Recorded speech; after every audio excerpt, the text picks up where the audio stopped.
નમસ્કાર દોસ્તો, જય હિન્દ. દોસ્તો, આઈટીઆઈ, જો તમે આઈટીઆઈ કર્યું છે, તમારા માટે સરકારી નોકરી છે.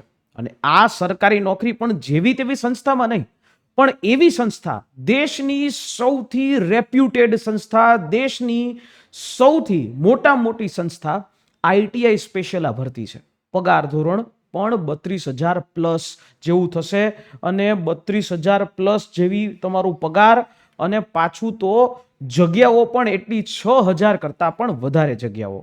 તો અહીંયા તમારા માટે જે સ્પેશિયલી આપણે ચર્ચા કરીએ કે આ કઈ ભરતી છે. જો વાત કરવા જઈએ તો આ ભરતી છે એ સ્પેશિયલી રેલવે ડિપાર્ટમેન્ટમાં છે, ઇન્ડિયન રેલવેઝની અંદર છે.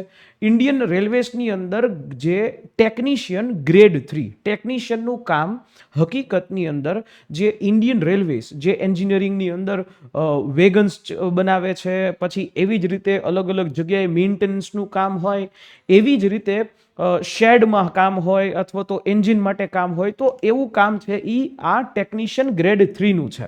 અને આવા ટેકનિશિયન ગ્રેડ 3 કયા કયા ટ્રેડ માટે જોઈએ છે? તો આવા ટેકનિશિયન ગ્રેડ 3 સિગ્નલિંગ ડિપાર્ટમેન્ટમાં, ટ્રેક મશીન માટે, બ્લેક સ્મિથ એટલે કે લોહારી કામ હોય તો એના માટે પણ એમને જોઈએ છે, બ્રિજ માટે જોઈએ છે, પછી કેરેજ અને વેગન્સ માટે જોઈએ છે, diesel electric, diesel mechanical, electrical trade, EMU, fitter trade, refrigeration trade હોય તો એના માટે પણ આ બધા જ તમે ટ્રેડ જોવો છો. આ ટ્રેડ જે 10 પાસ પછી આઈટીઆઈ કરેલું હોય એ લોકો આ ભરતી માટે સ્પેશિયલી એલિજિબલ બનાવે છે. તો જુઓ, આની અંદર જગ્યાઓ પણ જબરજસ્ત છે. જગ્યાઓ જોશો તો 6,234 જગ્યા છે, અને એ 18 વર્ષથી લઈને 30 વર્ષ સુધીના તમામ મારા ભાઈઓ બહેનો આ ભરતી માટે એલિજિબલ છે. આ ભરતીની અંદર એ અપ્લાય કરી શકે છે. પોસ્ટ ફરી પાછું જોઈ લો, ટેકનિશિયન ગ્રેડ 3 છે, પગાર 19,900, બેઝિક, કોઈ ફિક્સેશન નહીં. રાજ્ય સરકારની નોકરી હોય ને તો એમાં ફિક્સેશન હોય, 5 વર્ષનું ફિક્સેશન હોય, પણ અહીંયા તો કેન્દ્ર સરકાર સીધું લાગે, અને કેન્દ્રની નોકરીમાં સૌથી મોટો ફાયદો કે ફિક્સેશન જ નથી હોતું. 5 વર્ષનું જે ફિક્સેશન કેન્દ્રની નોકરીમાં લાગતું જ નથી, એટલે આ તમારા માટે સૌથી મોટો ફાયદો છે. અને આની અંદર તમારે ફોર્મ ભરવું હોય તો સીધું સિમ્પલ 10 પાસ પછી તમે આઈટીઆઈ કર્યું હોય તો તમે એ પર્ટિક્યુલર ટ્રેડ માટે ફોર્મ એ ભરી શકો છો. બરાબર દોસ્તો, તો આવી રીતે આઈટીઆઈ કરેલા મિત્રો માટે જબરજસ્ત વેકન્સી છે. હવે આમાં તમને ગુજરાત રિજિયનની જ વાત કરું, આરઆરબી અમદાવાદ. બરાબર, આપણે આરઆરબી અમદાવાદની અંદર વાત કરીએ તો આરઆરબી અમદાવાદમાં ટોટલ આ 6,000 જગ્યાઓ છે આખા ભારતની અંદર. 280 જગ્યા તો સ્પેશિયલી આરઆરબી અમદાવાદમાંથી છે. બરાબર, અને એ પાછા અલગ અલગ ટ્રેડ તમે જોઈ શકો છો. આ અલગ અલગ ટ્રેડ છે, વેલ્ડર હોય તો એના બધા અલગ અલગ ટ્રેડ માટે. હવે ફોર્મ ફિલઅપ ક્યાં સુધી છે? તો કે આનું ફોર્મ ફિલઅપ જે છે એ તમે જોશો 30 તારીખે નોટિફિકેશન જાહેર થઈ છે, 29 જુલાઈ સુધી આનું ફોર્મ ફિલઅપ છે. હજી સમય છે 29 તારીખ સુધી, 29 જુલાઈ જે છે એ જુલાઈ સુધી તમે અહીંયા ફોર્મ ચોક્કસથી ભરી શકશો. અને આની અંદર બહુ સિમ્પલ પ્રોસેસ છે, કેવી રીતે ફોર્મ ભરવું એની પણ વિગતો આપેલી છે. બીજી વાત કે આમાં એજ લિમિટ જોઈ લો, 18 વર્ષથી 30 વર્ષ, પણ છૂટછાટ એસસી એસટી એસસીબીસી 3 વર્ષ જેવું મળે છે. એસસી એસટી ને 5 વર્ષ અને ઓબીસી વાળા છે એને 3 વર્ષની છૂટછાટ છે, એજ લિમિટમાં પણ મળે છે. બરાબર, તો આ રીતે મળે છે. ફી કેટલી છે? તો કે રિઝર્વ કેટેગરી વાળા માટે 250 અને અનરિઝર્વ કેટેગરી હોય એના માટે 500. પણ કઈ રીતે છે કે જે લોકો રિઝર્વ કેટેગરી અંતર્ગત આવે, જેમાં એસસી એસટી છે, ઈડબ્લ્યુએસ છે, એટલે બરાબર આપણે ઓબીસી કહીએ, ફિમેલ છે, આ બધા માટે 250 રૂપિયા. એક્ઝામ જે છે ફી પણ પાછી રિફંડ પણ થઈ જાય. હવે આની સિમ્પલ એક સિલેક્શન પ્રોસેસ છે. કેવી છે?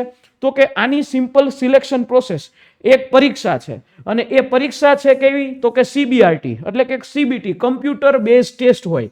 અને આ કમ્પ્યુટર બેઝ ટેસ્ટ એક પરીક્ષા પાસ કરો એના પછી તમારું ડોક્યુમેન્ટ વેરિફિકેશન લાવે અને પછી તમને મેડિકલ કરાવવા માટે મોકલે. આવી વસ્તુ છે. હવે અહીંયા તમને હું જો વાત કરું સીબીટીની, બરાબર છે, તો સીબીટીની અંદર જે છે એ ટેકનિશિયન ગ્રેડ 3 એના માટે 100 જ પ્રશ્નો છે. કેટલા? 100 પ્રશ્નો છે હો, 100 પ્રશ્નો. અને આ 100 પ્રશ્નો માટે તમને મળે છે 90 મિનિટ, એટલે 1.5 કલાકનો સમય મળે.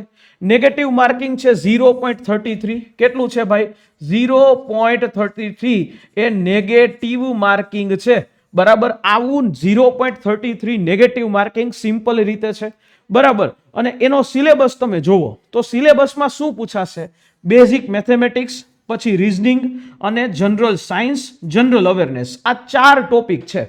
આ 4 ટોપિક છે અને આ જે 4 ટોપિક છે એકદમ સિમ્પલ છે. મેથેમેટિક્સ જેનું લેવલ જોવા જાવ તો આનું લેવલ જે છે એ 10th લેવલ સુધી વધીને 12th લેવલ સુધી છે. આ લોકો જાય 10 થી 12th લેવલ સુધી જાય, સી અને એનસીઆરટી બેઝ.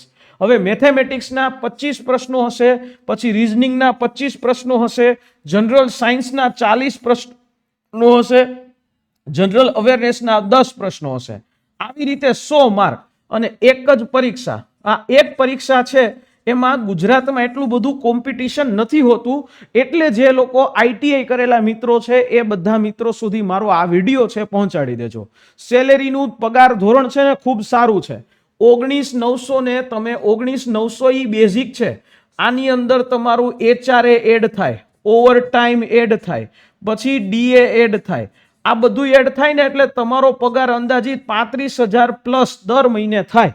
અને જેમ જેમ તમને વધારે વર્ષો થતા જાય એમ એમ તમને ફાયદો પાછો થતો જાય. તો મિત્રો, જો તમે આઈટીઆઈ કર્યું હોય તો એકદમ સિમ્પલ પ્રોસેસ છે. ફોર્મ ફિલઅપ પણ આપણી જે યુટ્યુબ ચેનલ ઉપર એનો વિડીયો આપણે ઓલરેડી બનાવી જ દીધો છે, તો તમે ફોર્મ ફિલઅપ કઈ રીતે કરવું એ પણ જોઈ શકો છો. અને આના માટે તમને જોશે સાચું માર્ગદર્શન. અને આની માટે જે એક પરીક્ષા છે એ એક પરીક્ષા તમે ઘર બેઠા પાસ કરી શકો છો લક્ષ્યમ એકેડેમીની બેચ દ્વારા. જે બેચ સંપૂર્ણ ઓનલાઈન છે અને સાથે સાથે જો પુસ્તકો જોતા હોય તો એ તમને લક્ષ્યમ એકેડેમી દ્વારા મળી જાય છે, બરાબર. ટેકનિશિયન ઉપર આપણી આ લાઈવ પ્લસ રેકોર્ડેડ લેક્ચર્સની આપણી સંપૂર્ણ બેચ છે. આખો 100 માર્કનું આખું જે 100 માર્ક જે છે એની સંપૂર્ણ તૈયારી છે એ તમને આમાં લાઈવ પ્લસ રેકોર્ડેડ બેચની અંદર કરાવવામાં આવે છે. ક્લિયર? આવું સિમ્પલ વાત મેથેમેટિક્સ છે, રીઝનિંગ છે, આ બધાની અંદર છે ને શોર્ટકટ ટ્રિક્સ જોઈએ. અને એ શોર્ટકટ ટ્રિક્સ જે સ્પેશિયલી આપણે આપણા લેક્ચરની અંદર શીખવાડીએ છીએ. તો જો તમે આવા ઇન્ટરેસ્ટેડ છો, આઈટીઆઈ કરેલું છે, તો તમે અત્યારે જ અમારી હેલ્પલાઇન નંબર ઉપર હેલ્પલાઇન નંબર આપી દઉં છું 9429077607. આ જે હેલ્પલાઇન નંબર છે આની ઉપર કોલ કરી ટેકનિશિયનની બેચ વિશે માહિતી લઈ લ્યો. પુસ્તકો જોતા હોય તો આખો સેટ કમ્પ્લીટ છે.